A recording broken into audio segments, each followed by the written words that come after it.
Welcome to my YouTube channel. मेरे इस YouTube channel पर आप सभी लोगों का बहुत बहुत स्वागत है। वेरी वेरी गुड इवनिंग और नमस्कार आप सभी लोगों के लिए। आज हम फिर से आपके सामने सीरीज़ लेकर आए हैं जेल पहरे की ओल्ड क्वेश्चंस पेपर की, और उसमें मैंने आपको पिछली क्लास में सारे जितने भी क्वेश्चन पेपर हैं वो सारे सॉल्व करा दिए हैं। आज का ये जो वीडियो है ये फाइनल वीडियो है, ये लास्ट वीडियो है और ये लास्ट आपका पेपर है ना। जो पिछली बार जेल पहरी का एग्ज़ाम हुआ था उसमें जितने भी सारे जो पेपर हुए थे वो मैंने सारे सॉल्व करा दिए हैं, और आज हमारा ये लास्ट लेक्चर है, लास्ट पेपर है। और इसमें हम दोनों सेक्शन को एक साथ पढ़ेंगे, है ना। जीके को भी मैं एक साथ पढ़ाऊंगा और इसमें ही हम साइंस को पढ़ लेंगे, मतलब 20 क्वेश्चन और 20 क्वेश्चन उसके, दोनों के 40 क्वेश्चन को हम डिस्कस करेंगे और 40 के साथ साथ लगभग 100 क्वेश्चन और हम कंप्लीट करेंगे, क्योंकि एक क्वेश्चन में मैं 4 से 5 क्वेश्चन आपको बताने का प्रयास करूंगा, ठीक है। तो आई होप आपने सारे जितने भी लेक्चर्स हैं वो बहुत अच्छे से ध्यान से देख लिए होंगे, है ना। ऐसी मैं आशा करता हूं।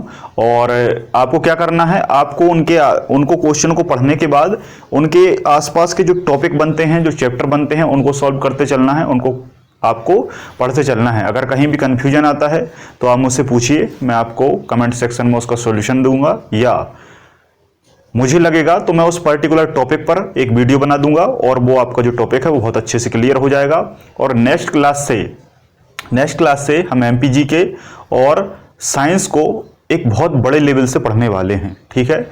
साइंस को या एमपीजी के को दोनों में से एक, या समय मिलेगा तो दोनों को पैरेलल, लेकिन एक सब्जेक्ट को हम स्टार्ट करेंगे ही।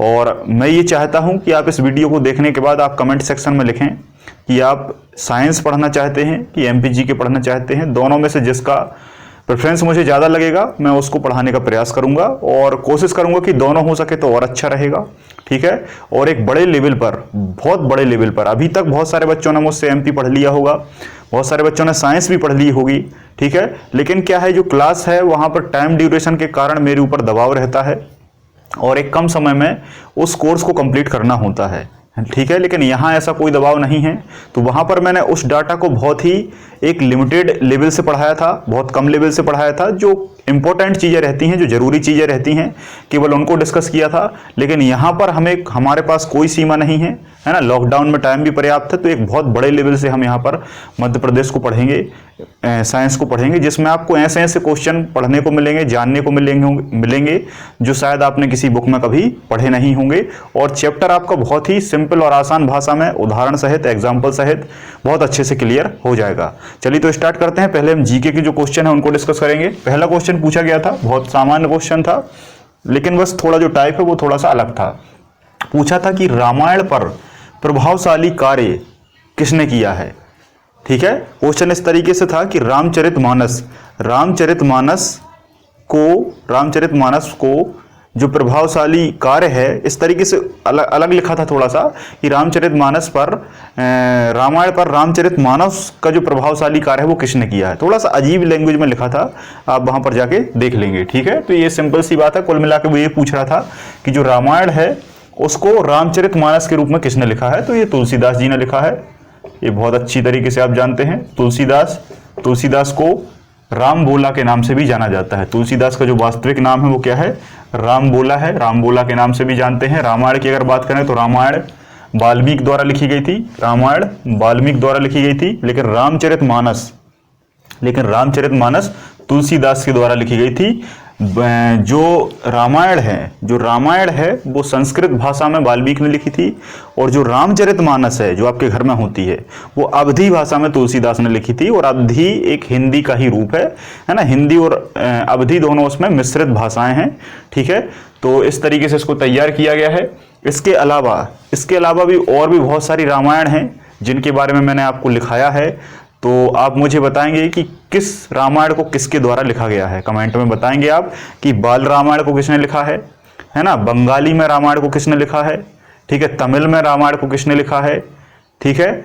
और इसके अलावा सच्ची रामायण को किसने लिखा है, ठीक है। ऐसी कम से कम 10 प्रकार की और रामायण हैं जिनके बारे में मैं हिस्ट्री में पढ़ाता हूँ, महाभारत को भी पढ़ाता हूँ, तो वहाँ हम इसको कवर करेंगे।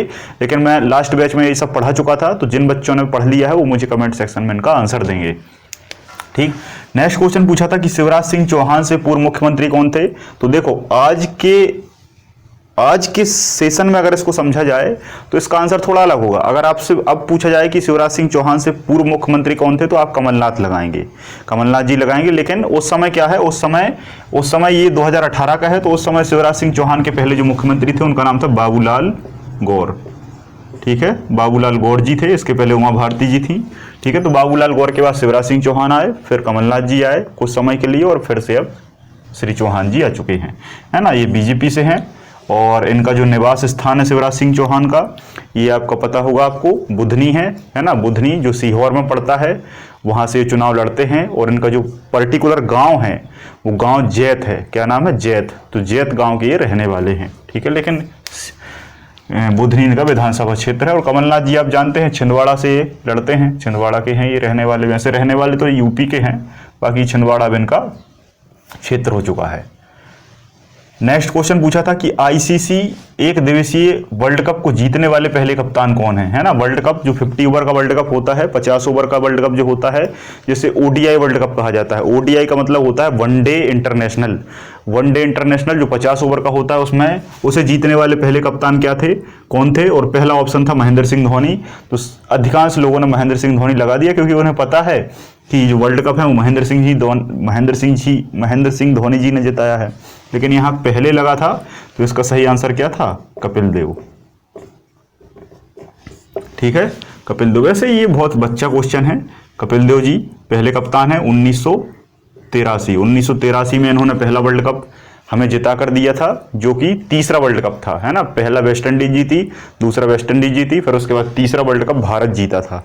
ठीक है, भारत जीता था, फिर इसके बाद ऑस्ट्रेलिया जीता था, फिर इसके बाद हमारा पाकिस्तान जीता था, है ना। फिर इसके बाद श्रीलंका जीता था, फिर इसके बाद ऑस्ट्रेलिया जीता, फिर ऑस्ट्रेलिया जीता, फिर ऑस्ट्रेलिया जीता, फिर इंडिया जीता, फिर ऑस्ट्रेलिया जीता, और अब इस बार इंग्लैंड जीता है। ठीक है, तो ये क्रम से होते जा रहे हैं सेशन।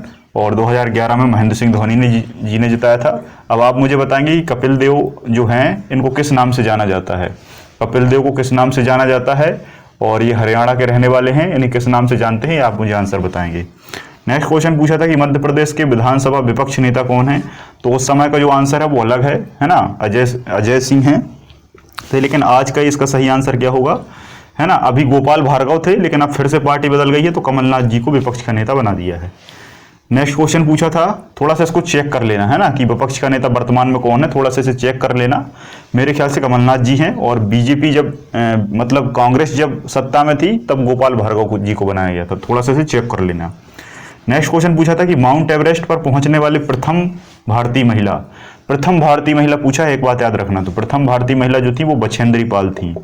कौन थी? बछेंद्री पाल वो महिला थी। इनके बारे में बहुत ही एक डेडिकेशन स्टोरी है, कभी मोटिवेशनल सेशन में इनकी स्टोरी को मैं डिस्कस करूंगा, है ना। ये ट्रेन से गिर गई थी, और ट्रेन से गिर जाने के बाद इनके दोनों पैर कट गए, और जंगल में रात भर डली रही, और वहां पर बहुत सारे कीड़े, है ना, बहुत सारे जानवरों ने इनके शरीर को क्षतिग्रस्त कर दिया। और इसके बाद रात भर डली रही, और दूसरे दिन इनका पता चला और इनको हॉस्पिटल लाया गया, फिर भी ये बच गई। और बच जाने के बाद इनसे पूछा गया कि अब तुम्हारे दोनों पैर नहीं हैं, शरीर तुम्हारा साथ नहीं देगा, अब तुम जीवन में क्या करोगी? तब बछेंद्री पाल के मुंह से एक बहुत बड़ा स्टेटमेंट निकला, जिसने इतिहास रच दिया। बछेंद्री पाल ने कहा कि भगवान ने मुझे इस कंडीशन में भी बचा लिया कि मेरे पैर कट गए, शरीर क्षतिग्रस्त हो गया, फिर भी मैं बच गई, तो मुझे कुछ बड़ा करने के लिए बचाया है, और अब मैं कुछ बड़ा ऐसा करूंगी जो पूरी दुनिया याद रखेगी। और इन्हें ठान लिया कि मैं माउंट एवरेस्ट फतेह करूंगी। जैसे इनने ये कहा, तब इनके आसपास के जो लोग थे उनमें से एक बुद्धिजीवी व्यक्ति थे, है ना, जिनका नाम मुझे पता नहीं है। उनने कहा कि तुमने इस स्थिति में भी माउंट एवरेस्ट फतेह करने का सोच लिया, जब तुम्हारे दोनों पैर नहीं हैं, इस स्थिति में भी तुमने माउंट एवरेस्ट फतेह करने का सोच लिया, तो तुमने माउंट एवरेस्ट फतेह कर लिया। तुमने माउंट एवरेस्ट फतेह कर लिया, बस दुनिया को जानना अब बाकी है। हॉस्पिटल में थी तभी उनने कह दिया था कि तुमने माउंट एवरेस्ट फतेह कर लिया है, क्योंकि तुमने इस स्थिति में ऐसा सोच लिया है, बस अब दुनिया को जानना बाकी है।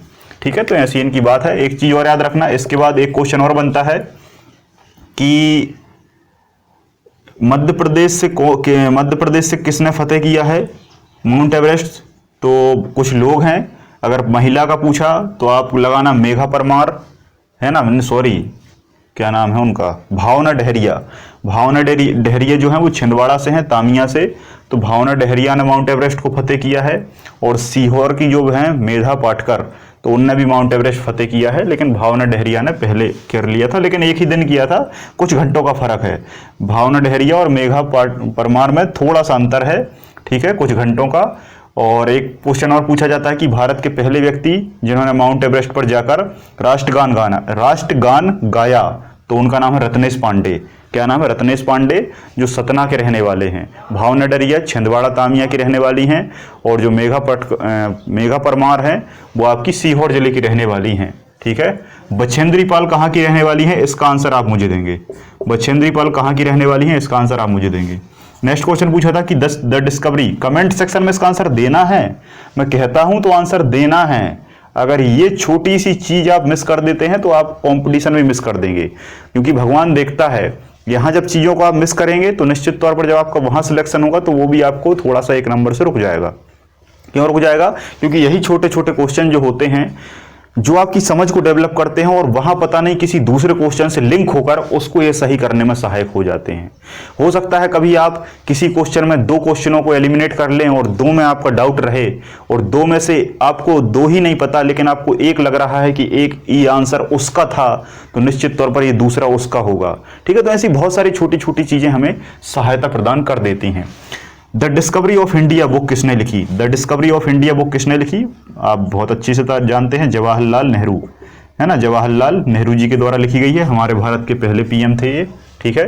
नेक्स्ट क्वेश्चन पूछा था कि अमरावती बांध कहाँ स्थित है? तो बहुत सारे बच्चों ने इसमें गलत कर दिया अमरावती बांध, क्योंकि अमरावती शब्द सुनकर बहुत सारा कंफ्यूजन दिमाग में होता है। अब बहुत ध्यान से सुनना, अमरावती बांध पूछे तब आपको तमिलनाडु लगाना है। अमरावती आपसे बांध पूछे तो तमिलनाडु लगाना है। अमरावती नदी आपसे पूछे तब भी आपको तमिलनाडु लगाना है, क्योंकि अमरावती नदी पर ही अमरावती बांध तमिलनाडु में बना है, ठीक है। और जो राजधानी है अमरावती, वो किसकी है? वो आपकी आंध्र प्रदेश की राजधानी अमरावती है। आंध्र प्रदेश की राजधानी अभी क्या बनाई गई है? अमरावती बनाई गई है, क्योंकि हैदराबाद अब तेलंगाना की हो चुकी है, ठीक है। उसकी 3 बनाई हैं वैसे तो, तीनों को मैं आपको बाद में बताऊंगा। और एक अमरावती आपका महाराष्ट्र में भी पड़ता है, ठीक है। एक यहाँ ट्रेन चलती है, अगर आपने ट्रेन का नाम सुना हो, जबलपुर अमरावती एक्सप्रेस, तो जबलपुर से जाती है ना, इटारसी होती हुई नागपुर और अमरावती तक वो जाती है। तो एक अमरावती आपका महाराष्ट्र में भी पड़ता है, ठीक है। तो इसको थोड़ा सा क्लियर रखना क्योंकि कंफ्यूजन हो जाता है। नेक्स्ट क्वेश्चन पूछा था किस जिले में डीजल लोकोमोटिव वर्क्स स्थित है ना। मध्य प्रदेश के किस जिले में? तो इसका आंसर आप बहुत अच्छे से जानते हैं, सीहोर में ही डीजल लोकोमोटिव वर्क्स है और वहां पर ये बनाया जाता है। नेक्स्ट क्वेश्चन पूछा था कि सुंदर पिचाई किसके सीईओ हैं? Chief executive officer. बहुत बच्चा क्वेश्चन है गूगल के, ठीक है। एक बात याद रखना, हो सकता है कभी आपके भविष्य में क्वेश्चन आए और आपको कंफ्यूजन करे। गूगल का सीईओ पूछे जब आपको क्या लगाना है? जब आपको सुंदर पिचाई लगाना है। लेकिन अगर गूगल का आपको चेयरमैन पूछे, या गूगल का आपको मालिक पूछे, या गूगल का आपको फाउंडर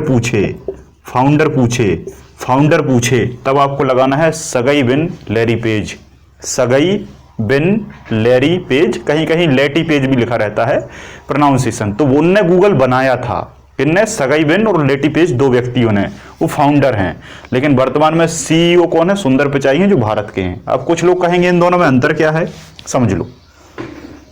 जैसे प्राइवेट स्कूल होता है, तो प्राइवेट स्कूल जो है, तो प्राइवेट स्कूल का जो मालिक है जिसने प्राइवेट स्कूल बनाया है, वो उसका मालिक होगा जिसने प्राइवेट स्कूल को बनाया है। लेकिन उस प्राइवेट स्कूल में वो मालिक एक व्यक्ति को नियुक्त करता है जिसे हम प्रिंसिपल कहते हैं।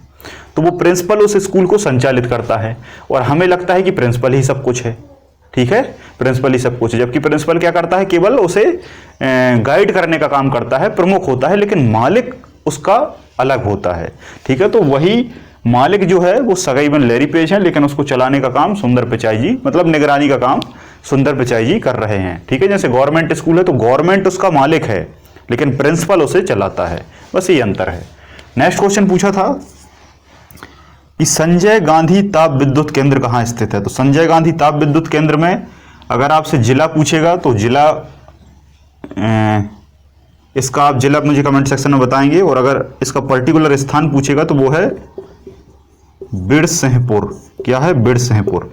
तो ये पर्टिकुलर स्थान था। बहुत सारे बच्चों ने जिला रट लिया था कि संजय गांधी ताप विद्युत केंद्र इस जिले में है, ठीक है, लेकिन जिला ऑप्शन में था ही नहीं, 4 जगह थी, तो उस जगह का नाम है बिरसिंहपुर। अब आप बताएंगे कि बिरसिंहपुर किस जिले में स्थित है, ये आंसर आप मुझे देंगे, ठीक है।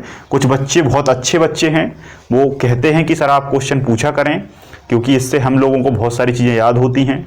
इस बहाने हम भी किताब खोल लेते हैं, थोड़ा सर्च कर लेते हैं, और जब उस चीज़ को ढूंढते हैं तो उसके रास्ते में हमें बहुत सारे क्वेश्चन मिल जाते हैं। जैसे हमने संजय गांधी को देखा, तो संजय गांधी को जब आप सर्च करेंगे तो वहाँ आपको डिस्ट्रिक्ट भी मिल जाएगा, कब बना ये भी मिल जाएगा, क्या होता है ये भी मिल जाएगा, उसकी सारी जानकारी आपको मिल जाती है, और पता नहीं कौन सा क्वेश्चन कब आपका एग्जाम में फंस जाए और आपका पेपर निकल जाए, ठीक है। तो थोड़ा सा प्रयास करें। नेक्स्ट क्वेश्चन पूछा था कि वाईचुंग भूटिया किस खेल से संबंधित हैं, है ना। वाईचुंग भूटिया किस खेल से संबंधित है, तो ये फुटबॉल से संबंधित है ना। फुटबॉल से संबंधित है। वाईचुंग भूटिया एक व्यक्ति का नाम है, लेकिन हो सकता है कभी कभी फुटबॉल ऑप्शन में ना हो, कभी कभी फुटबॉल ऑप्शन में ना हो, या पूछ लिया जाए कि फुटबॉल को किस नाम से जाना जाता है। बहुत सारे लोग फुटबॉल खेलते होंगे, लेकिन फुटबॉल का अन्य नाम कोई नहीं जानता होगा, तो फुटबॉल को सॉकर कहा जाता है ना। इसको याद रख लेना, ये पीएससी में क्वेश्चन पूछा गया था। फुटबॉल को सॉकर के नाम से भी जाना जाता है ना। जैसे क्रिकेट को गांव में कहते हैं ना, कुछ लोग कहते हैं गेंद बल्ला खेलने जा रहे हैं, है ना। बैट बॉल खेलने जा रहे हैं, तो बैट बॉल और क्रिकेट दोनों एक ही बात है, बस कहने का अंतर है। एमपी किस फसल का सबसे बड़ा उत्पादक है, मतलब मध्य प्रदेश में सबसे ज्यादा किस चीज का उत्पादन होता है। बच्चा जानता है, सोयाबीन, है ना। किसका? सोयाबीन। खैर अब तो उतना ज्यादा नहीं होता है ना, लेकिन फिर भी सबसे बड़ा जो उत्पादक है वो कौन है? मध्य प्रदेश है। किसका? सोयाबीन का। कई बार ऐसा भी पूछा जा सकता है कि सर्वाधिक सोयाबीन कहाँ होता है। देखो मैं क्वेश्चन की स्ट्रेंथ बता रहा हूं आपको। सबसे ज्यादा सोयाबीन कहाँ होता है? एमपी में। एमपी में सबसे ज्यादा क्या होता है? सोयाबीन। एमपी में सर्वाधिक किस फसल का उत्पादन होता है? सोयाबीन। एमपी की प्रमुख फसल कौन सी है? सोयाबीन। एमपी की प्रमुख ऑयली फसल कौन सी है? सोयाबीन, ठीक है। सोयाबीन का वैज्ञानिक नाम क्या है? सोयाबीन का वैज्ञानिक नाम क्या है? Glycine max. क्या है? Glycine max. सोयाबीन का वैज्ञानिक नाम क्या है? Glycine max. सोयाबीन के बीज के अंदर सबसे ज्यादा क्या पाया जाता है? सोयाबीन का जो बीजा होता है उसके अंदर सबसे ज्यादा क्या पाया जाता है? तो उसके अंदर सबसे ज्यादा प्रोटीन पाया जाता है। क्या पाया जाता है? प्रोटीन पाया जाता है। फिर आपसे पूछ लेगा कि सोयाबीन किस प्रकार की फसल है? किस प्रकार की फसल है? तो तिलहन। कौन सी? तिलहन, क्योंकि इससे तेल प्राप्त होता है। फिर आपसे पूछ लेगा कि सोयाबीन से जब तेल निकलता है तो उसके ऊपर का जो भाग है उससे क्या बनता है, ठीक है। उससे जो जानवर वगैरह होते हैं उनके खाने को तैयार किया जाता है। अंदर से क्या निकाला जाता है? ऑयल निकाल लिया जाता है। जो आपकी सब्जी में उपयोग होता है उसे उसका ऑयल कहा जाता है। उस ऑयल का उपयोग किया जाता है। क्यों किया जाता है? क्योंकि इसमें सर्वाधिक प्रोटीन होता है। इस सोयाबीन में सबसे ज्यादा प्रोटीन होता है। ये पहले मैं सोचता था कि हम जब वेजिटेबल बनाते हैं तो सोयाबीन के ऑयल में ही वेजिटेबल क्यों बनाते हैं। ये पहले मुझे बहुत दिमाग में आता था कि हम और चीजों का ऑयल का उपयोग क्यों नहीं करते। उसका एक कारण है, क्योंकि उस ऑयल में सबसे अच्छा और सबसे ज्यादा ऑयल होता है, ठीक है। ऑयल होता है और सबसे बेस्ट क्वालिटी का प्रोटीन होता है, और वो प्रोटीन आपकी बॉडी को डेवलप करने में सहायक होता है। तो ऐसे तमाम तरीके के क्वेश्चन बन जाते हैं। नेक्स्ट क्वेश्चन पूछा था कि 2014 में नवीनतम राज्य कौन सा बना। ऐसा पूछा था कि 2014 में दक्षिण भारत में नवीनतम राज्य कौन सा बना। तो बच्चा जानता है कि एक ही राज्य बना है, तेलंगाना, है ना। तेलंगाना। डेट पूछता है, इसमें पर्टिकुलर डेट पूछता है। डेट आपको याद रखना है 2 जून 2014, क्योंकि एक बार पोस्ट ऑफिस का एग्जाम था, और पोस्ट ऑफिस के एग्जाम में ये क्वेश्चन पूछा गया था। पोस्ट ऑफिस के एग्जाम में क्वेश्चन पूछा गया था कि तेलंगाना राज्य कब बना, और उसमें 4 ऑप्शन में 2014 था। 4 ऑप्शन में 2014 था, बस डेट थोड़ी सी अलग थी, है ना। तो 2 जून 2014 को आपको बहुत अच्छे से याद रखना है।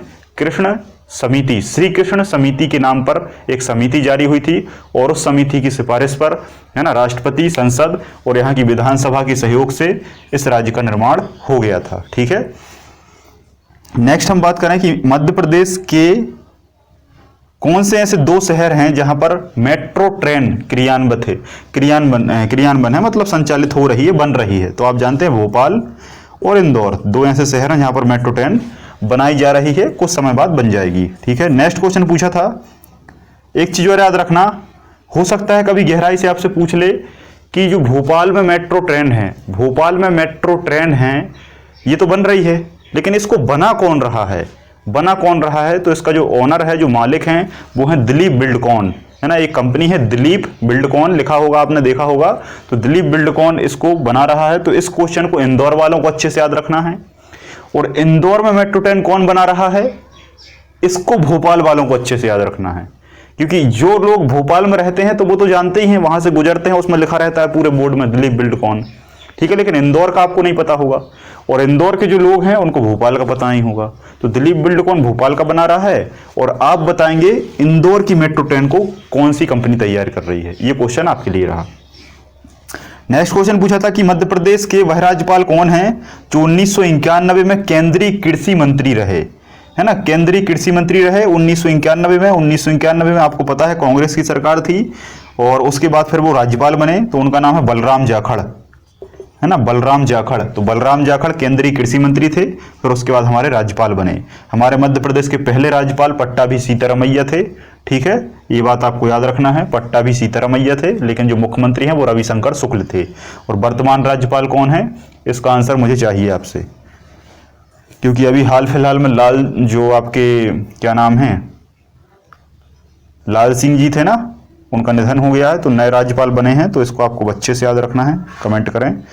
नेक्स्ट क्वेश्चन पूछा था कि 52वां नवीनतम जिला कौन सा है, 52वां नवीनतम जिला कौन सा बना है, बच्चा जानता है, निवाड़ी जिला बना है। कब बना है, 1 अक्टूबर 2018 को, ये डेट आपको याद रखना है।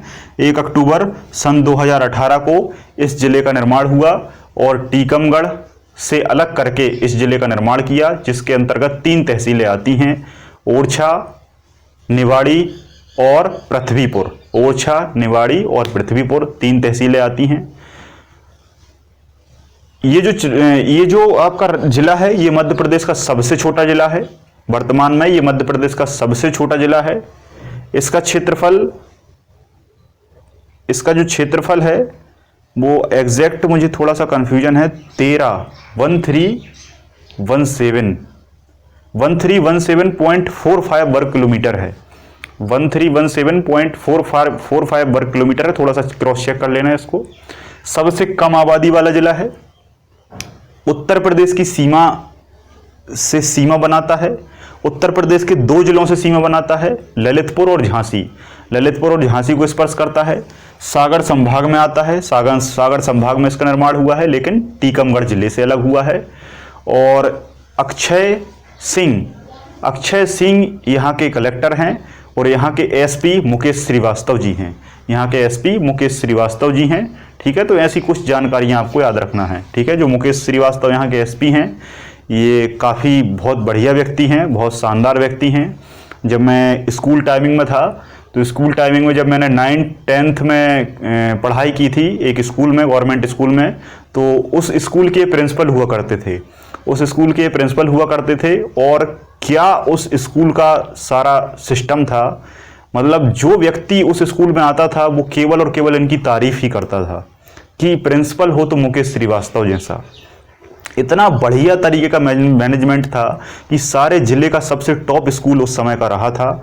मैंने भी उसमें एडमिशन कराया था।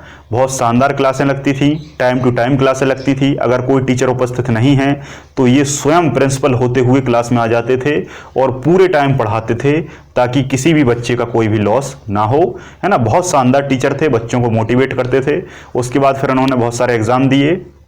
इन्होंने कोई एग्ज़ाम दिया था, उसके बारे में मुझे ज़्यादा पता नहीं है क्योंकि उस समय वो छोटा था बहुत।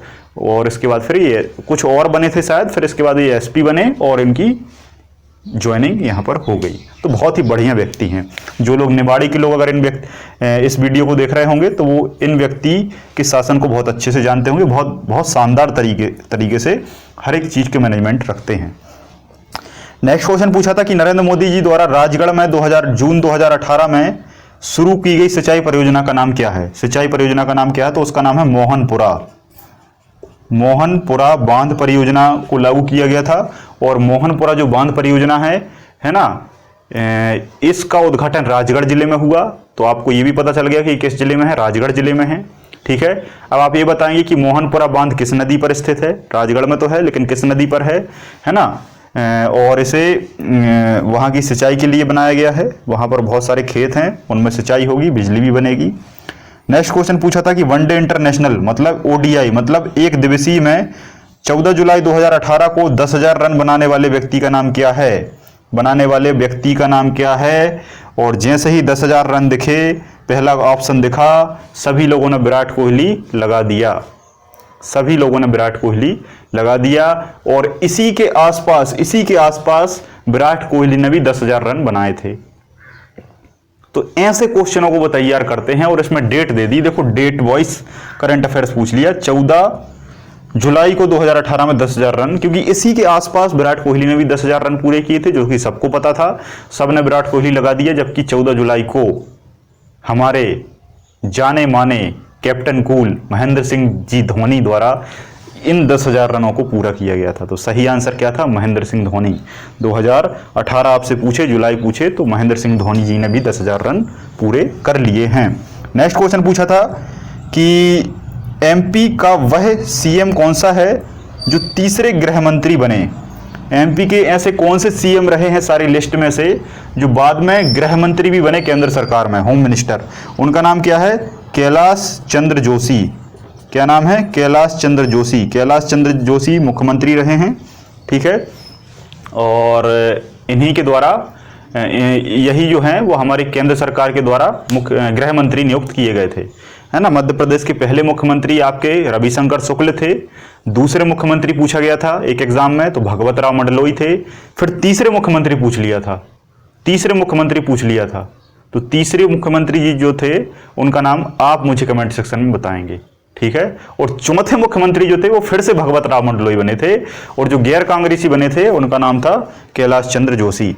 नेक्स्ट क्वेश्चन पूछा था कि प्रकाश वर्ष किसकी इकाई है? अब ये क्वेश्चन फिजिक्स का है, मैं जीके में दे दिया। तो जीके में आपका साइंस भी आता है, जीएस में साइंस को भी इंक्लूड किया जाता है। तो प्रकाश वर्ष जो है ऑब्वियसली आपको पता है कि स्पेस जो होता है, अंतरिक्ष की जो दूरी है उसको मापने का काम कौन करता है? प्रकाश वर्ष करता है। प्रकाश वर्ष का मतलब होता है एक वर्ष में चली गई दूरी। ठीक है, उसे प्रकाश वर्ष कहा जाता है, अंतरिक्ष की दूरी मापता है। तो एक प्रकाश वर्ष में कितनी दूरी तय होती है, इसका आंसर मुझे आप कमेंट सेक्शन में देंगे। चलिए हम दूसरे सेक्शन को डिस्कस करते हैं। साइंस का सेक्शन का जो पहला क्वेश्चन आया था वो ये आया था कि वह बीमारी जो परजीवी कृमि द्वारा होती है, वह बीमारी बताइए जो परजीवी कृमि द्वारा होती है। तो ऑप्शन में था एड्स, तो एड्स कृमि से नहीं होता। मलेरिया ऑप्शन में था, तो मलेरिया भी कृमि से नहीं होता। और था आपका हाथी पांव, है ना। हाथी पांव एक रोग होता है, तो वो खैर कृमि से होता है और वो भी परजीवी है। तो इसमें थोड़ा सा कंफ्यूजन है, इसको आप थोड़ा चेक कर लेना। सही आंसर जो व्यापम ने दिया था वो दिया था एस्केरिसिस। तो एक परजीवी होता है जिसका नाम है एस्केरिस एक परजीवी होता है और इसी से बीमारी होती है एस्केरिसिस। तो एस्केरिसिस सही आंसर था। वैसे आंसर हाथी पांव भी है, वो भी परजीवी कृमि है। ठीक है, थोड़ा सा इसको क्रॉस चेक करके देख लेना। नेक्स्ट क्वेश्चन पूछा था कि वस्तु पर किया गया कार्य किस पर निर्भर नहीं करता? वस्तु पर किया गया कार्य किस पर निर्भर नहीं करता? तो उसमें ऑप्शन थे कि किया गया कार्य बल पर निर्भर नहीं करता, तो बल पर तो करता है, जितना बल लगाओगे उतना कार्य होगा। फिर ऑप्शन था विस्थापन, तो विस्थापन भी था, जितना ज्यादा विस्थापन होगा उतना ज्यादा बल लगेगा। फिर था एंगल, कोण, तो कोण भी बिल्कुल बल का काम करता है। अगर कोण आपका 90 डिग्री है तो बल 0 हो जाता है, आपको पता है। जितना ज्यादा उसके क्षैतिज होगा उतना ज्यादा कार्य आपको प्राप्त होगा। ठीक है, जैसे मान लो एक ये रखा है, ये वस्तु रखी है। अब इस पर मैं यहां से बल लगाऊंगा तो ये आगे की ओर सरकेगा। ठीक है, अब मैं इस पर यहां से बल लगाऊं ऐसा, ऊपर से बल लगाऊं तो ये इसमें कार्य होगा क्या? नहीं हो सकता कार्य, क्योंकि 90 डिग्री पर अगर आप किसी वस्तु पे कार्य लगाते हैं, बल आरोपित करते हैं, जब बल आरोपित करेंगे तो 90 डिग्री पर बल इक्वल टू 0 हो जाता है, F इक्वल टू 0 90 डिग्री है ना। तो इस चीज को आप हमेशा याद रखिए, कई बार पूछा जाता है। तो जितना ज्यादा आपका कोण ऐसा होगा 180 की तरफ जाएगा, 0 की तरफ जाएगा, अधिक कार्य मिलेगा, कम कार्य मिलेगा, कार्य 0 हो जाएगा। किसी रखी हुई वस्तु पर ऊपर से बल लगा के देखना, ऊपर से बल मतलब समतल के 90 डिग्री पर, तो बल 0 हो जाता है। लेकिन जो उसका पथ है उस पर निर्भर नहीं करता। तो सही आंसर क्या था? पथ, रास्ता है ना, रास्ते पर। रास्ते से क्या फर्क पड़ता है? कार्य जो है वो रास्ते से क्या फर्क पड़ता है? बल से फर्क पड़ता है, विस्थापन से फर्क पड़ता है, ठीक है। तो पथ से कोई फर्क नहीं पड़ता, सही आंसर यही था। नेक्स्ट था कि फुटबॉल को नीचे से ऊपर फेंकने पर, फुटबॉल को नीचे से ऊपर फेंकने पर उस पर लगने वाला गुरुत्वाकर्षण बल की क्या प्रतिक्रिया होगी, निम्न कथन पर समझाइए। ठीक है, तो 4 कथन दिए थे। सीधी सी बात है, बल को जब आप ऊपर की ओर फुटबॉल को जब आप ऊपर की ओर फेंकेंगे तो फुटबॉल नीचे आने का प्रयास करेगी। और नीचे क्यों आने का प्रयास करेगी? गुरुत्वाकर्षण बल के कारण। और यही सही आंसर था। कथन क्या था कि बॉल को जब आप फेंकेंगे तो बॉल के विपरीत दिशा में गुरुत्वाकर्षण बल कार्य करेगा। बॉल ऊपर जा रही है, गुरुत्वाकर्षण नीचे की ओर लग रहा है, एक स्थिति में बॉल शून्य हो जाएगी और फिर नीचे की ओर आने लगेगी। तो बॉल के विपरीत गुरुत्वाकर्षण काम करेगा, सीधी सी बात है। नेक्स्ट क्वेश्चन पूछा था कि नाव से कूदने पर नाव पीछे की ओर हट जाती है, क्यों? नाव से कूदने पर नाव पीछे की ओर हटती है, खिसकती है, क्यों? ठीक है, तो सीधी सी बात है, अगर आपने न्यूटन का तीसरा नियम पढ़ा है तो उसी के कारण ये पीछे हटती है। अब न्यूटन का तीसरा नियम क्या कहता है? तीसरा नियम ये कहता है कि किसी भी वस्तु पर आप जो क्रिया करते हैं उसकी विपरीत प्रक्रिया भी उतनी ही होती है। क्रिया के प्रति विपरीत क्रिया। दीवार में बॉल मारोगे तो वो बॉल उतनी ही स्पीड से आपके पास वापस आएगी। बैट से बॉल मारोगे तो जितनी स्पीड से बॉल बैट पर लगी है उतनी ही उससे दूर जाएगी। जैसा व्यवहार रखोगे वैसा व्यवहार आपको मिलेगा, जैसा बीज बोओगे वैसा बीज काटोगे। तो कुल मिलाकर कहने वाली बात यह है कि जैसा आप प्रकृति में देते हैं वैसा आपको मिलता है। यही क्रिया प्रतिक्रिया नियम कहलाता है। इसी को न्यूटन का दूसरा नियम कहा जाता है। जैसे ही आप बल लगाकर आगे की ओर कूदते हो तो बल आगे की ओर लगाया, प्रतिक्रिया पीछे की ओर हुई। आपकी क्रिया आगे की ओर हुई, प्रतिक्रिया पीछे की ओर हुई और नाव पीछे की ओर हट गई। बात क्लियर है? बॉल को दीवार में मारने पर, नाव से कूदने पर, ठीक है, आपकी जो गाड़ी है उसको मोड़ पे मोड़ते हुए तो आप गाड़ी को इस तरफ मोड़ते हो लेकिन शरीर इस तरफ जाता है। ठीक है, तो ऐसी बहुत सारी चीजें हैं जिस पर तीसरा नियम लगता है। न्यूटन के दूसरे नियम को संवेग संरक्षण का नियम कहा जाता है और न्यूटन के पहले नियम को जड़त्व का नियम कहा जाता है। अब इनके बारे में डिटेल जो है वो मैंने एक वीडियो बना के डाल दिया है। आप प्लेलिस्ट में जाइए, प्लेलिस्ट में जाने के बाद फिजिक्स प्लेलिस्ट को चुनिए और फिजिक्स में जाने के बाद वहां पर जाकर वीडियो देख लेंगे तो उसमें मैंने गति का प्रथम नियम, द्वितीय नियम, तृतीय नियम बहुत बेहतरीन तरीके से बहुत बड़े लेवल पर उदाहरणों से समझाया है और एक बार में आपको क्लियर हो जाएगा। ठीक है, नेक्स्ट,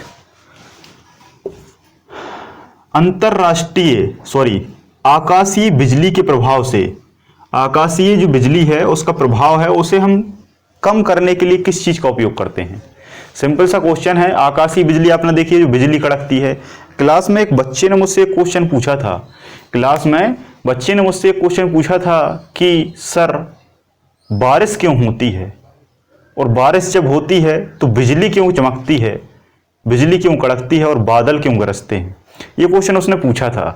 तो काफी अच्छा क्वेश्चन था, काफी लॉजिक वाला क्वेश्चन था। तो मैंने उसे बताया था कि जब सूर्य का प्रकाश गर्मी के दिनों में पृथ्वी पर पड़ता है तो पृथ्वी 21% है और जो पानी है वो 78% है। तो ऑब्वियसली सी बात है कि जो सूर्य का प्रकाश है वो अधिक समुद्र पर पड़ेगा और जब समुद्र पर प्रकाश तेज गति से पड़ेगा गर्मी के दिनों में तो वो पानी क्या होगा? वेपोराइजेशन होगा, बाष्प बन जाएगा और ऊपर उड़ जाएगा और इसी कारण हम उसे बादल कहेंगे। फिर वो बादल समुद्र से थल की ओर आएंगे क्योंकि थल पर अधिक दबाव होता है, वायु दाब, और वहां पर कम दबाव हो जाता है। तो इस तरीके से वहां से विस्थापित होकर स्थल पर आता है, बदल होते हैं। तो एक स्थान से बादल आता है, दूसरे स्थान से बादल आता है। इन बादलों में हजारों टन पानी का वजन होता है। आपने देखा होगा कि किसी वस्तु को उठाना और पानी को उठाना काफ़ी मुश्किल होता है। पानी में जो वजन होता है वो बहुत ज़्यादा होता है, क्योंकि पानी हर एक स्थान को घेरता है। जैसे एक ट्रैक्टर की ट्रॉली है, उस ट्रॉली में अगर आप लकड़ी को भरेंगे तो लकड़ी पूरा स्थान नहीं घेरेंगी, पूरा स्थान नहीं घेरेंगी, कुछ स्थान बीच बीच में रिक्त रहेगा। आप उस पर फर्नीचर भर दोगे, स्थान रिक्त रहेगा। आप उसमें ईंट भर दोगे तो स्थान थोड़ा सा कम रहेगा खाली। लेकिन अगर उसमें पानी को भर दोगे तो उसमें 1 इंच भी जगह नहीं रहेगी। कुल मिलाकर कहने वाली बात यह है कि पानी पूरा वॉल्यूम, आयतन को कवर कर लेता है, इसलिए वो सबसे ज़्यादा वजनदार होता है। तो जो बादल होते हैं उनमें बहुत ज़्यादा टनों वजन होता है, और जब एक जगह से दूसरी जगह से बादल आता है और आपस में ऐसे टकराता है तो उसकी आवाज़ आपको बादल गरजने जैसी लगती है। और जब ये टकराता है तो वाटर, आपको पता है पोलर सॉल्यूशन है जिसमें plus ion, hydrogen plus ion होता है। H2O का अगर आप फॉर्मूला देखेंगे, ठीक है, तो H2O का फॉर्मूला अगर आप देखेंगे तो H2O में, जल में प्लस आयन और माइनस आयन होता है। ये प्लस और माइनस मिलकर सेल बन जाता है और इलेक्ट्रिसिटी जनरेट हो जाती है। आपको ये बात बहुत अच्छे से पता होगी। सेल को अगर ध्यान देखा है, आपने ध्यान से देखा है, तो प्लस और माइनस होता है, और यही प्लस माइनस आपके वाटर में भी होता है। और जब ये बहुत मात्रा में टकराता है तो इससे बहुत ज़्यादा घर्षण होता है, और घर्षण से बिजली बन जाती है और वो आपकी पृथ्वी तक आती है। और जब पृथ्वी तक आकाशीय बिजली आती है तो उसे कैसे रोका जाता है, यही उसने पूछा है, यही उसने पूछा है। तो इसका सही आंसर क्या था? तड़ित चालक। क्या था सही आंसर? तड़ित चालक। तड़ित चालक सही आंसर था, लेकिन तड़ित चालक ऑप्शन में नहीं था। अब आप कहेंगे तड़ित चालक सही आंसर फिर ऑप्शन में क्यों नहीं है? तो तड़ित चालक को इंग्लिश में क्या कहते हैं? Lightning conductor. क्या कहा जाता है? Lightning conductor. और लाइटनिंग कंडक्टर भी उसने हिंदी में लिख दिया। अब ये क्यों लिखा है, इस पर बहस करने के लिए हमारे पास टाइम नहीं है, क्योंकि या तो ये हो सकता है कि उनको पता नहीं होगा हिंदी में, क्योंकि बड़े बड़े प्रोफेसर रहते हैं, सारी पढ़ाई इंग्लिश मीडियम से करते हैं, तो हिंदी की शब्दावली उन्हें याद नहीं रह पाती, इसलिए वो इंग्लिश को हिंदी में भी और इंग्लिश में भी दोनों में लिख देते हैं। या फिर आपको भटकाने के लिए, आपको कंफ्यूज करने के लिए वो हिंदी में इंग्लिश डालते हैं, तो फिर इंग्लिश में भी हिंदी को डाला जाना चाहिए, मेरा ऐसा मत है। जब हिंदी के साथ भेदभाव करते हैं तो इंग्लिश के साथ भी भेदभाव करना चाहिए। इंग्लिश के भी शब्द हिंदी में लिख देने चाहिए, ताकि बराबर जो हिस्सा है, समानता का अधिकार हमें आर्टिकल 15 के तहत मिले। ठीक है, तो सही आंसर था, तड़ित चालक भी था, लेकिन ऑप्शन में लाइटनिंग कंडक्टर लिखा था, तो वो लगा देंगे। इसी को इंग्लिश में कहा जाता है। होता क्या है, जब मकान बनता है, घर के ऊपर एक तीरनुमा संरचना ऐसी लगा दी जाती है, ठीक है, इस तरीके से, और घर के बाजू बाजू और जमीन के अंदर जाकर एक कॉपर की प्लेट लगा दी जाती है इस तरीके से। और जैसे ही बिजली इस पर पड़ती है तो इस बिजली को खींच लेता है, और खींचने के बाद कॉपर के माध्यम से, कॉपर के वायर के माध्यम से इस प्लेट में जमीन में पहुंचा देता है। और आपको पता है कि जमीन का जो विभव है वो शून्य होता है, क्योंकि ये अनंत है, अनंत है। कितना भी करंट आपके पास हो, कितनी भी बिजली आपके पास हो, उसको आप जमीन में टच करा दीजिए, वो न्यूट्रल हो जाएगी। क्यों हो जाएगी? क्योंकि पृथ्वी में अनंत विभव है, ठीक है, अनंत पोटेंशियल है, इसी कारण ये अंदर चली जाती है। और इसी को हम तड़ित चालक या लाइटनिंग कंडक्टर कहते हैं। प्रश्न आता है कि इसकी खोज किसके द्वारा की गई थी? प्रश्न आता है कि तड़ित चालक की खोज किसके द्वारा की गई थी? तो मैंने फिजिक्स जब लास्ट में पढ़ाया था तो उसमें मैंने तड़ित चालक को बहुत बड़े लेवल पर पढ़ाया था। तो आप जल्दी से मुझे बता देंगे कि तड़ित चालक की खोज किसने की है, कमेंट सेक्शन में इसका आंसर जरूर देना। नेक्स्ट क्वेश्चन पूछा था कि नासा द्वारा स्पेस में यूज किया जाने वाला ईंधन क्या होता है? ठीक है, तो आपको पता है कि नासा जो है वो हाइड्रोजन का उपयोग करता है, और हाइड्रोजन को गैस में नहीं बल्कि तरल में उपयोग करता है, मतलब लिक्विड हाइड्रोजन। तो लिक्विड हाइड्रोजन को नासा में प्रयोग किया जाता है। नेक्स्ट क्वेश्चन पूछा था कि क्या होता है जब गर्म निकाय को ठंडे निकाय से जोड़ा जाता है? सीधी सी बात है, मैं हर एक लेक्चर में समझाता जा रहा हूं कि ऊर्जा जो है, एनर्जी जो है, हीट जो है, गर्माहट जो है, वो हमेशा, या क्वांटिटी या मात्रा जो हमेशा है वो अधिक से कम की ओर जाती है, ना कि कम से अधिक की ओर। अगर कोई वस्तु गर्म है तो उसमें हीट ज़्यादा है, और कोई वस्तु अगर ठंडी है तो उसमें हीट कम है, तो अधिक हीट से कम हीट की ओर हीट ट्रांसफर होगी। तवा देखा होगा आपने, तवा जब गर्म होता है तो तवा गर्म होने के बाद धीरे धीरे ठंडा भी गर्म होने लगता है। गर्माहट ठंडाहट की ओर आती है, ना कि ठंडाहट गर्माहट की ओर जाए, ऐसा कभी नहीं होता। ठीक है, 2 टंकियों को आप भरें तो ज़्यादा भरी कम भरी की ओर विस्थापित होगी। यही इसका कथन सही था, देख लेना आप। नेक्स्ट, एक टेडपोल लार्वा किस प्रक्रिया द्वारा वयस्क मेंढक में परिवर्तित हो जाता है? ये क्वेश्चन बार बार पूछा जाता है कि मेंढक जो है उसके लार्वा को हम क्या कहते हैं। पहला क्वेश्चन ये बनता था, तो इसका नाम है टेडपोल। अब लार्वा क्या होता है, कुछ लोग ये नहीं जानते, ठीक है, तो मैं आपको थोड़ा सा डिटेल से समझा देता हूँ। वैसे तो इसका बहुत बड़ा डिटेल है, जब मैं बायोलॉजी पढ़ाता हूँ तो अब लार्वा, प्यूपा, एडल्ट, वयस्क, है ना, जायगोट, निषेचन, फर्टिलाइजेशन, युग्मक, गैमेट्स, इन पर हम बहुत बड़े लेवल पर बात करते हैं और सारी चीज़ों को इस तरीके से समझते हैं कि वो कभी आप भूल नहीं सकते, ठीक है। हमेशा किसी भी जीव का निर्माण होता है तो उसमें एक मेल पार्ट होता है, एक फीमेल पार्ट होता है। मेल से स्पर्म आता है, फीमेल से ओवम आता है ना। कभी कभी ये युग्मनज भी होते हैं, अलग अलग गैमेट भी होते हैं, ठीक है। ये दोनों आपस में मिलते हैं तो इसको फर्टिलाइजेशन कहा जाता है, निषेचन कहा जाता है। क्वेश्चन आपके लिए है कि निषेचन की खोज किसने की, क्वेश्चन आपके लिए है कि फर्टिलाइजेशन की खोज किसने की, ठीक है। तो निषेचन हो जाता है मतलब मेल और फीमेल के मिलने को, मेल और फीमेल के गैमेट के मिलने को निषेचन कहते हैं। जब निषेचन ये विकास करता है तो इसको, जैसे ये मिलता है, इसको जायगोट कहते हैं। इसको क्या कहते हैं, जायगोट कहते हैं। मिलने को निषेचन कहते हैं, उसके बाद की वाली जो स्टेज है उसे जायगोट कहते हैं। फिर ये जायगोट धीरे धीरे क्या करता है, विकास करता है, डेवलपमेंट करता है और एडल्ट बन जाता है। एडल्ट का मतलब होता है वयस्क जीव बन जाता है, वयस्क जीव बन जाता है, वयस्क बच्चा बन जाता है, वयस्क प्लांट बन जाता है, कुछ भी जीवित वस्तु बन सकता है, ठीक है। तो इस फर्टिलाइजेशन से एडल्ट बनने तक कुछ चरण होते हैं। फर्टिलाइजेशन से मतलब मेल और फीमेल के गैमेट मिलने से कंप्लीट बच्चा या कंप्लीट जीव बनने तक कुछ चरण होते हैं। इन्हीं चरणों को अलग अलग भागों में विभाजित किया गया है, तो निषेचन के बाद एक अवस्था होती है, सबसे पहली अवस्था, उसी को लार्वा कहा जाता है। लार्वा सभी व्यक्तियों में नहीं पाया जाता। हमारे मनुष्य में भ्रूण होता है, हमारे मनुष्य में एम्ब्रियो बनता है, भ्रूण बनता है, लेकिन कुछ अविकसित जंतुओं में, इन्वर्टिब्रेट जंतुओं में लार्वा बनता है। इसके बाद कुछ में प्यूपा भी बनता है ना, प्यूपा भी बनता है। और जब ये विकास करता है तो इसको मेटामॉर्फोसिस कहा जाता है। जब ये विकास करता है तो इसे मेटामॉर्फोसिस कहा जाता है और इसी को हिंदी में कायांतरण कहा जाता है। तो इस विकास की स्थिति को कायांतरण कहते हैं। और लार्वा से गेस्टुला बनता है, पोस्टुला बनता है, गेस्टुला, है ना, 2-3 और होती हैं बहुत सारी चीजें, और उसके बाद वयस्क एडल्ट बन जाता है। तो इसका सही आंसर क्या था, कायांतरण, है ना, मेटामॉर्फोसिस, ठीक है। तो निषेचन के बाद कंप्लीट एडल्ट तक बनने की प्रोसेस को मेटामॉर्फोसिस या कायांतरण कहा जाता है, जिसमें लार्वा, प्यूपा जैसी बहुत सारी अवस्थाएं आती हैं। कुल मिलाकर अवस्था का नाम है। सामान्य एग्जाम्पल से आपको मैं समझाऊं तो जैसे बच्चा होता है, बच्चों की अवस्था होती है जिसे हम क्या बोलते हैं, बाल अवस्था। बाल अवस्था के बाद यौवन अवस्था आती है, किशोर अवस्था, यौवन अवस्था, ठीक है, वयस्क, फिर वृद्धावस्था, ठीक है। तो ऐसी अवस्थाएं जो हैं ये हिंदू धर्म के आधार पर हैं और उसी आधार पर ये साइंस के आधार पर हैं, ठीक है। नेक्स्ट क्वेश्चन पूछा था कि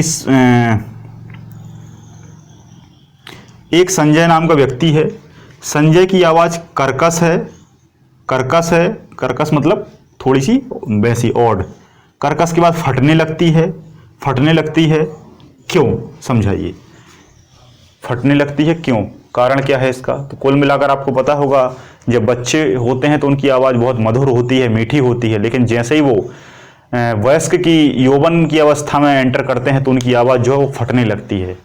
आपने देखा होगा कि जो आपके पिताजी होंगे, मतलब लगभग 35 साल 30 साल का कोई व्यक्ति है, तो उनकी आवाज़ जो है वो एक मीडियम फेसेस की कंप्लीट हो जाती है, जो ज़्यादा ऑड नहीं लगती। और जो बच्चे होते हैं उनकी आवाज़ भी ऑड नहीं लगती।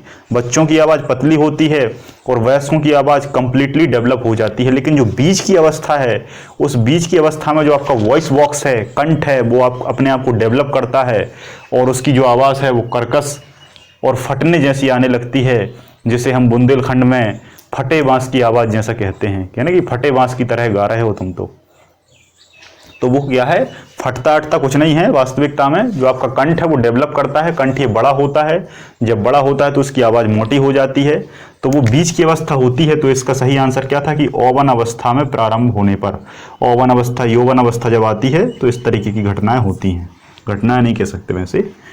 नेक्स्ट, जंगल की आग, जंगल में आग लग जाए या ज्वालामुखी में विस्फोट हो जाए, ठीक है, जंगल में अगर आग लग जाए या ज्वालामुखी में विस्फोट हो जाए तो हवा में जो वायुमंडल है वहां का, उसमें क्या विद्यमान होगा, वायुमंडल में ऐसा क्या विद्यमान हो जाएगा, क्योंकि जब आग है तो आग से बहुत सारा धुआं निकलेगा और उस आग के धुएं में ऐसा क्या होगा जो उस वायुमंडल को प्रदूषित कर देगा, मतलब प्रदूषककारी जो पदार्थ है वो क्या होगा। तो इसका सही आंसर था कणीय पदार्थ। क्या था का सही आंसर? कणीय पदार्थ। कण वाले जो पदार्थ होंगे वो पूरे वायुमंडल में क्या हो जाएंगे, विद्यमान हो जाएंगे, है ना। पार्टिकल सब्सटेंस जो है, जो धुआं रहता है ना, धुआं, जैसे जंगल में पेड़ जलेगा तो पेड़ जलेगा, उसका कोयला जो होगा, कारोंच बोलते हैं बुंदेलखंड में, जो उसकी कारोंच होती है वो पूरे वायुमंडल को काला कर देती है, तो उन्हीं को कणीय पदार्थ कहा जाता है। इससे किसी भी प्रकार की H2S, लिथियम, हाइड्रोजन ऐसी कोई गैस नहीं निकलती, क्योंकि बहुत सारे ऑप्शन में थे, हाइड्रोजन ऑप्शन में था, H2S ऑप्शन में था, H2S गैस ऑप्शन में था, है ना, और भी गैसेस ऑप्शन में थी जिससे नहीं निकलती। एक बात याद रखना, भूकंप जब आता है तब रेडॉन गैस निकलती है। भूकंप जब आता है तो वायुमंडल में रेडॉन गैस निकलती है। कभी ऑप्शन में ऐसा आ जाए तो आप उसको समझ जाना। नेक्स्ट क्वेश्चन पूछा था कि कार, स्कूटर, मोटरसाइकिल का जो हेडलाइट होता है उसमें कौन सा कांच यूज किया जाता है, उसमें कौन सा कांच यूज किया जाता है, तो हमेशा याद रखना अवतल। आप कहेंगे आप अवतल क्यों, उत्तल क्यों नहीं, तो अवतल का आप चित्र बना के देख लेंगे। अव का मतलब होता है नीचे, अव का मतलब होता है नीचे, तल का मतलब होता है तल का नीचा होना, उत्तल का मतलब होता है तल का उभरा होना, तल का उभरा होना, तो तल का उभरा होना उत्तल ऐसा बनेगा, अवतल ऐसा बनेगा। जब किरण इस पे आएगी तो ये किरण को रिफ्लेक्ट कर देगा इस तरीके से, और ये क्या करता है, किरण को बांध देता है एक जगह, एक पॉइंट पर, ठीक है। लेकिन हमें हेडलाइट में हेड के लाइट को बांधना नहीं है बल्कि फैलाना है। आपने देखा होगा हेडलाइट इतना सा रहता है, लेकिन उसका जो लाइट है वो पूरे चारों ओर फैला होता है। क्यों फैला होता है? क्योंकि इसे फैलाने का काम अवतल दर्पण करता है। तल तो अब है लेकिन ये फैलाता सभी में है, ठीक है, चारों ओर ये लाइट को फैला देता है, इसलिए अवतल का प्रयोग किया जाता है। नेक्स्ट क्वेश्चन पूछा था कि शब्द कोशिका का प्रतिपादन किसने किया, तो जिसने कोशिका की खोज की उसी ने कोशिका का शब्द का प्रतिपादन किया, जिनका नाम था रॉबर्ट हुक। और रॉबर्ट हुक भाई साहब ने 1665 में ये कारनामा कर दिखाया था। एक बार व्यापम ने पूछ लिया कि रॉबर्ट हुक ने किस प्रकार की सेल को खोजा, रॉबर्ट हुक ने किस प्रकार की सेल को खोजा, तो सही आंसर था मृत सेल। किस सेल को? मृत सेल या डेड सेल, क्योंकि इनके पास उतनी टेक्नोलॉजी नहीं थी कि ये जीवित सेल पर एनालिसिस कर सकें या जीवित सेल को फाइंड कर सकें, उस पर ऑब्जर्वेशन कर सकें, तब इन्हें एक मृत सेल मिली। फिर व्यापम ने क्या पूछा कि रॉबर्ट हुक ने जब कोशिका का प्रतिपादन किया तो किस सेल में किया, तो मृत सेल में। फिर पूछा कि मृत सेल में तो किया, लेकिन वो मृत सेल काय की थी, वो मृत सेल काय की थी, ये पूछ लिया। तो मृत सेल भाई साहब कॉर्क की थी, कॉर्क की मृत सेल। कभी कभी डेड सेल भी लिखा सकता है हिंदी में, ऐसा डेड सेल। डेड मतलब पापा की सेल नहीं, है ना, डेड का मतलब होता है मृत सेल, क्योंकि हमारे यहाँ भाषा का बड़ा कंफ्यूजन है। तो किसमें की? मृत सेल में की, डेड सेल में की। किसकी डेड सेल में? कॉर्क की सेल में। अभी कॉर्क क्या होता है? बहुत सारे लोग कॉर्क नहीं समझ पाते होंगे। अब किसी ने अगर कॉर्क कैम्बियम पढ़ा होगा तो वो कॉर्क कैम्बियम समझ जाएगा, है ना। तो जो कैम्बियम रिंग होती है प्लांट में, प्लांट समझते हो, वृक्ष को कभी आपने कटा देखा होगा इस तरीके से। तो वृक्ष जब कटता है तो इस तरीके से आपको गोल गोल यहां से ऐसे रिंग दिखाई देते हैं, ऐसे रिंग, ये रिंग जब ऐसा कटा होगा ना इस तरीके से तब ये दिखाई देगा। तो इसमें बहुत सारे ऐसे गोल गोल दिखाई देते हैं, इन्हीं को कहते हैं जाइलम फ्लोएम। इन्हीं के बीच में जाइलम होता है, बाजू बाजू में फ्लोएम होता है ना। इसको हिंदी में बुंदेलखंड में सार कहा जाता है। क्या कहा जाता है? सार कहा जाता है। कहते हैं ये इतना कड़ा कटता है कि इस पर कुल्हाड़ी भी लगती है ना तो कुल्हाड़ी वापस आ जाती है। कुल्हाड़ी जब पेड़ काटते हैं तो छाल तो कट जाती है, लेकिन अंदर का जो सार होता है वो कुल्हाड़ी को वापस रिफ्लेक्ट कर देता है, इतना ज़्यादा कड़ा होता है वो। एक्चुअल में सार नहीं, जाइलम फ्लोएम होता है। और उसी के सामूहिक एरिया को कॉर्क कैम्बियम कहा जाता है। कॉर्क कैम्बियम कहा जाता है। तो जब वो पड़ा होगा कहीं लकड़ी, वो लकड़ी सड़ गई होगी, सड़ने के बाद उसका जो कैम्बियम होगा उसमें कॉर्क उपस्थित होगा, और उसी कॉर्क को इनने सेल ली होगी और वो मृत होगी, वहीं से इनने खोज कर दी। अब आप मुझे बताएंगे कि जीवित सेल की खोज किसने की थी, ये आपके लिए रहा। नेक्स्ट क्वेश्चन पूछा था कि नेफ्थलीन की गोली कुछ समय के बाद गायब हो जाती है, इसका कारण क्या है? नेफ्थलीन की गोली कुछ समय बाद गायब हो जाती है, इसका कारण क्या है? आप समझे कि ये जादू टोना वाला क्वेश्चन कहां से आ गया? ये जादू टोना वाला क्वेश्चन नहीं, एक्चुअल में साइंस की मेथड होती है जिसको क्या कहा जाता है? जिसको कहा जाता है ऊर्ध्वपातन। ऊर्ध्वपातन इंग्लिश में इसे सब्लिमेशन कहा जाता है। सब्लिमेशन का मतलब ये है कि किसी ठोस पदार्थ का सीधा वायु में कन्वर्ट हो जाना, हवा में कन्वर्ट हो जाना, उसे हम क्या कहते हैं? ऊर्ध्वपातन कहते हैं। बेसिकली होता क्या है? जैसे बर्फ है, जैसे बर्फ है, बर्फ को आपको गैस बनाना है, बर्फ को आपको गैस बनाना है तो बर्फ पहले गैस नहीं बनेगा, बर्फ पहले क्या बनेगा? पानी बनेगा। मतलब ठोस से क्या आएगा? ठोस से द्रव में आएगा, और द्रव को फिर और गर्म करोगे तब वो गैस बनेगा। लेकिन ये क्या होता है? ठोस से डायरेक्ट गैस बन जाता है। तो जितने पदार्थ ठोस से गैस बनते हैं डायरेक्टली, उनको हम सब्लिमेशन कहते हैं। इसका सबसे बेस्ट एग्जाम्पल है कपूर, है ना। कपूर जो होता है वो सब्लिमेशन का सबसे अच्छा उदाहरण है। जिन लोगों ने साइंस से कॉलेज किया है तो फर्स्ट सेम में ये कराया होगा केमिस्ट्री में। नेक्स्ट क्वेश्चन पूछा था, हाँ इसका आंसर ऊर्ध्वपातन सब्लिमेशन था। एक कोशिकीय यूकैरियोटिक जीव को किस वर्ग में रखा है? एक कोशिकीय मतलब होता है यूनिसेल्युलर, और यूकैरियोटिक का मतलब यूकैरियोटिक ही होता है। अब ऐसा क्यों है ये मैं आपको साइंस में बहुत डिटेल से समझाऊंगा। तो यूनिसेल्युलर यूकैरियोटिक जो जीव हैं इनको रखा है प्रोटिस्टा में। किस में रखा है? प्रोटिस्टा में। एक व्यक्ति थे जिनका नाम था R.H. विटकर। R.H. विटकर साहब ने एक क्लासिफिकेशन किया जंतुओं के लिए क्लासिफिकेशन किया, जिसमें उन्होंने प्लांट और एनिमल और समस्त प्रकार के जीवधारियों का क्लासिफिकेशन 5 वर्गों में कर दिया।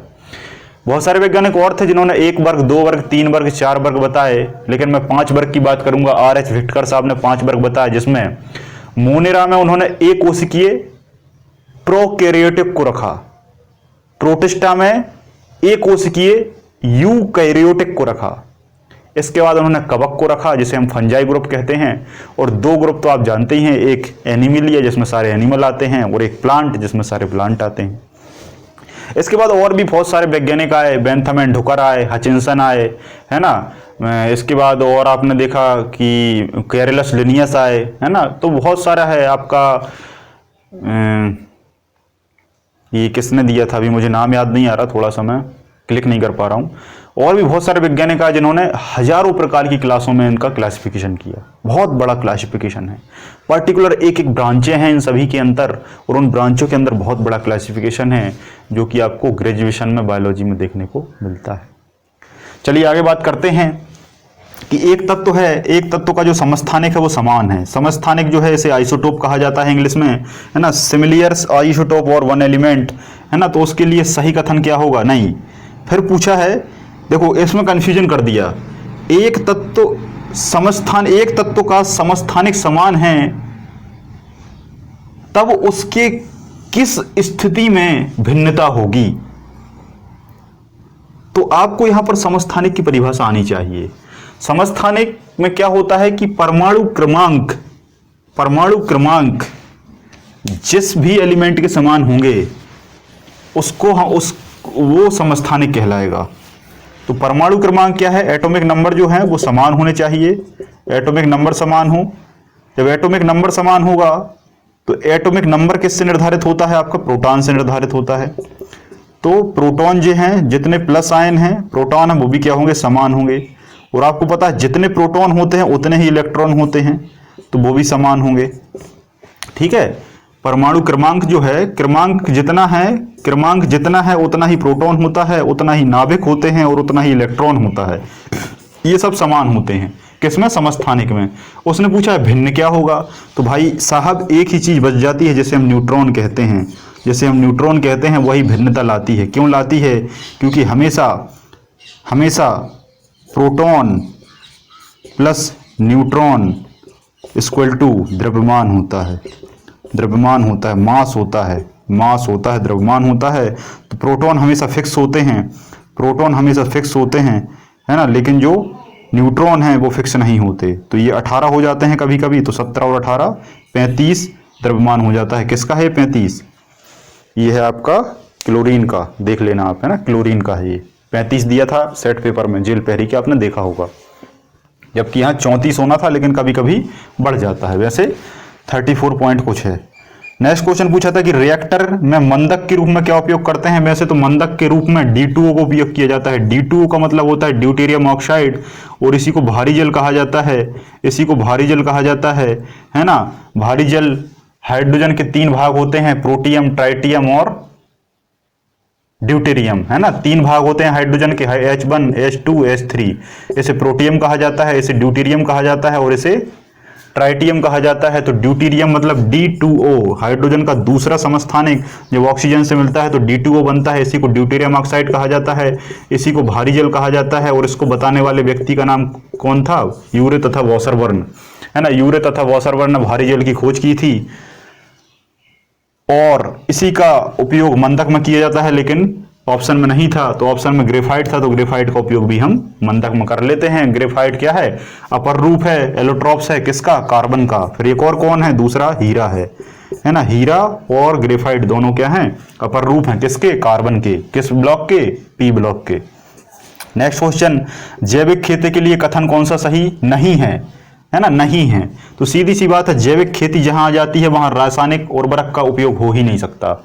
यही कथन पहला था, दूसरा था शायद, तो इसको देख के ही बच्चों वाला क्वेश्चन है, क्योंकि रासायनिक उर्वरक, उर्वरक नहीं, पेस्टिसाइड्स, है ना। पेस्टिसाइड्स, रासायनिक जो कीटनाशक होते हैं उनका उपयोग बिल्कुल भी नहीं होता, उर्वरक का भी नहीं होता। वैसे तो उर्वरक, रासायनिक उर्वरक और रासायनिक कीटनाशक किसी का उपयोग नहीं किया जाता। जैविक खेती में केवल जैविक जीव से बनी खादों का उपयोग, गोबर से बनी खादों का उपयोग किया जाता है। और एकमात्र क्षेत्र जहां 100% जैविक खेती होती है उसका नाम क्या है? सिक्किम। उसका नाम क्या है? सिक्किम है। संसार का एकमात्र क्षेत्र या संसार का एकमात्र राज्य। संसार के जितने देश हैं सभी देशों के सभी राज्यों को निकाल कर रख दो और उन सभी राज्यों में एकमात्र ऐसा राज्य जहां पर 100% जैविक खेती होती है, जिसका नाम सिक्किम है। जिसका नाम क्या है? सिक्किम है। और सिक्किम 2017 या 18 के समथिंग, थोड़ा सा मैं इसमें मिस कर रहा हूं, 100% जैविक खेती करने वाला राज्य बन गया था और इसी कारण इसे एक बहुत बड़ा अवार्ड मिला था। उस अवार्ड का नाम था future policy gold award. Future policy gold award से इस राज्य को नवाजा गया था। किसको? सिक्किम को, जिसका पुराना नाम क्या था? सिक्किम था। एक और नाम था जिसका आंसर आप मुझे बताएंगे, ठीक है। लेकिन दूसरे नंबर पर एक देश आया था, उस देश का नाम मुझे आप बताएंगे। 100% से नंबर 1 पर तो आपका सिक्किम था, लेकिन दूसरे नंबर पर एक देश आया था और वो देश कहाँ का था, इसका नाम मुझे आप बताएंगे। मैंने ये 12 वाली क्लास में लिखवाया हुआ है, 12 वाली क्लास में मैंने ये पढ़ाया हुआ है। हिंट दे देता हूं कि दक्षिण अमेरिका का ये देश है। हिंट दे देता हूं कि दक्षिण अमेरिका का ये देश है। अब आपको बताना है। नेक्स्ट क्वेश्चन पूछा था कि रासायनिक कंपाउंड निम्न में से कौन सा है, मतलब केमिकल कंपाउंड या रासायनिक यौगिक क्या है। देखो, तत्व अलग होता है, परमाणु अलग होता है, यौगिक अलग होता है, मिश्रण अलग होता है। इनकी सभी की परिभाषा अलग अलग है। समझाने के लिए उतना समय नहीं है, फिर मैं आपको बताऊंगा, ठीक है। तो बहुत सारे ऑप्शन दिए थे। हाइड्रोजन था, ये हाइड्रोजन तत्व है। इसके बाद H2O दिया था। H2O तो खैर कंपाउंड है, H2O नहीं दिया था। और भी 2-3 चीजें दी थी, तो वो सब नहीं थी। लेकिन इसका सही आंसर क्या था? Calcium carbonate. Calcium carbonate. Calcium carbonate को संगमरमर कहा जाता है और संगमरमर क्या है? कंपाउंड है। H2O भी क्या है? कंपाउंड है। लेकिन H अकेला क्या है? H अकेला क्या है? हाइड्रोजन अकेला क्या है? एलिमेंट है, तत्व है। हाइड्रोजन अकेला क्या है? तत्व है। H अकेला क्या है? तत्व है। H2 क्या है? अणु है, तत्व है। देखो, इसके अंदर जो होगा एक डॉट वो परमाणु होगा, इसके अंदर जो एक डॉट होगा वो परमाणु होगा। H क्या होगा? तत्व होगा, जैसे एलिमेंट कहते हैं। H2 क्या होगा? अणु होगा। H2 क्या होगा? अणु होगा। H2O क्या होगा? ये क्या होगा? ये आपका होगा कंपाउंड। इसी एक एलिमेंट से दूसरा एलिमेंट जब शुद्ध अवस्था में इलेक्ट्रॉन शेयर करके बॉन्ड बनाकर जुड़ता है तब इसको यौगिक कहा जाता है। और इसी H2O के साथ कुछ और जुड़ जाए, H3O, ऐसे होता नहीं है लेकिन हो जाए तो ये मिश्रण कहलाता है। जैसे मैंने एक एग्जांपल बताया था, सोडियम कार्बोनेट प्लस 10H2O, ये क्या है? ये मिश्रण है, ठीक है। तो आपको ये समझना है। नेक्स्ट क्वेश्चन पूछा था कि हरित लवक जो है इसमें मृदुतक क्या होता है। हरित लवक में बहुत सारी सेल होती हैं, उनमें मृदुतक क्या होता है। मुझे याद आया है, अभी कुछ ही दिन पहले मैंने एक वीडियो डाला था और उसमें एक लड़की ने मुझसे ये क्वेश्चन पूछा था, है ना, उनका नाम अमिता है। तो अमिता जी ने क्वेश्चन पूछा था कि प्लांट सेल कितने प्रकार की होती हैं, प्लांट सेल कितने प्रकार की होती हैं, और वही प्रकार का उन्होंने क्वेश्चन पूछा था और ये जेल पेहरी में आ गया था। ठीक है, तो जो क्वेश्चन पूछता है वो कहीं ना कहीं आपका ओवरलैप हो जाता है। ठीक है, तो बेसिकली प्लांट सेल का कोई प्रकार नहीं है, ये एक प्रकार की ऊतक ही है, टिश्यू ही माना जाता है। लेकिन अगर आपसे पूछा जाए तो फिर भी आपको बताना है जो 3 प्रकार के होते हैं, जिन्हें स्क्लेरेन्काइमा, कोलेनकाइमा और पेरेन्काइमा कहा जाता है। स्क्लेरेन्काइमा, कोलेनकाइमा और पेरेन्काइमा कहा जाता है, जिसे हिंदी में मृदूतक, दृढ़ूतक, और एक और हिंदी में मुझे अभी आ नहीं रहा, हिंदी में थोड़ा सा क्या है, साइंस को याद करना मुश्किल होता है। ठीक है, तो उसमें मृदूतक जो है वो क्या था, कोलेनकाइमा था। कोलेनकाइमा जो है मृदूतक था, कोलेनकाइमा जो है उसी को हिंदी में मृदूतक कहते हैं और इंग्लिश में लिखा था। कुल मिला के इसमें पढ़ने जैसा कुछ नहीं है, हिंदी में यहाँ लिख दिया है, इंग्लिश में आंसर दिया था, तो वो आपको टिक करना था, है ना। वो कोलेनकाइमा को आप जाके सर्च करेंगे तो वो हिंदी में मृदूतक आएगा। तो कुल मिलाकर यहाँ पर ट्रांसलेशन वाली बात आ गई। अंतिम क्वेश्चन जो है वो न्यूमेरिकल क्वेश्चन था। अंतिम क्वेश्चन जो है वो न्यूमेरिकल क्वेश्चन था। आपसे पूछा गया था कि एक ध्वनि यंत्र से ध्वनि निकलती है, एक ध्वनि यंत्र से ध्वनि निकलती है, और उस ध्वनि की जो आवृत्ति है, ध्वनि की जो आवृत्ति है वो 8800 हर्ट्ज है। एक ध्वनि यंत्र है, मान लो ये ध्वनि यंत्र है, इससे ध्वनि निकल रही है, इसकी जो आवृत्ति है, जैसे इंग्लिश में फ्रीक्वेंसी कहा जाता है, वो 8800 हर्ट्ज है, वो 8800 हर्ट्ज है ना, ये फ्रीक्वेंसी है। लेकिन जब यहाँ से गति करता है तो इसकी जो स्पीड है वो कितनी है, वो है आपकी 352 मीटर पर सेकेंड। 352 मीटर पर सेकेंड इसकी स्पीड है, ये इतना दिया हुआ था क्वेश्चन में, 352 मीटर पर सेकेंड है। ठीक है, तो उसने पूछा है कि इस ध्वनि की तरंग दैर्घ्य क्या होगी, इस ध्वनि की तरंग दैर्घ्य क्या होगी। तो मैंने आपको कई बार बताया है कि साइंस में केवल और केवल एक ही चीज है, फॉर्मूला। अगर आपको फॉर्मूले सारे याद हैं तो ही आप न्यूमेरिकल क्वेश्चन कर पाएंगे, और फॉर्मूला आप तभी बना पाएंगे, तभी याद कर पाएंगे जब आपको वो टॉपिक क्लियर होगा। अगर आप ध्वनि वाला टॉपिक आपने पूरा पढ़ा है तो आपको ध्वनि का पूरा रिलेशन पता होगा एक दूसरे में, और जब रिलेशन पता होगा तब आपको पता होगा कि तरंग दैर्घ्य क्या है, स्पीड क्या होती है, फ्रीक्वेंसी क्या होती है। जब तीनों को आप पढ़ेंगे तो निश्चित तौर पर आप उसका फॉर्मूला बना पाएंगे, फिर वो फॉर्मूला याद रहेगा, और फिर उस फॉर्मूले में जब आप वैल्यू रखेंगे तो बच्चों की तरह आप उसे काट लेंगे, क्योंकि मैथ्स आप पढ़ते ही हैं। ठीक है, तो तरंग दैर्घ्य पूछा था, तरंग दैर्घ्य को लैम्डा से शो किया जाता है। लैम्डा इक्वल टू होता है v अपॉन एफ होता है, v अपॉन एफ होता है, जिसमें लैम्डा तरंग दैर्घ्य को शो करता है, और v जो है वो वेलोसिटी को रिप्रेजेंट करता है। वेलोसिटी का मतलब होता है वेग।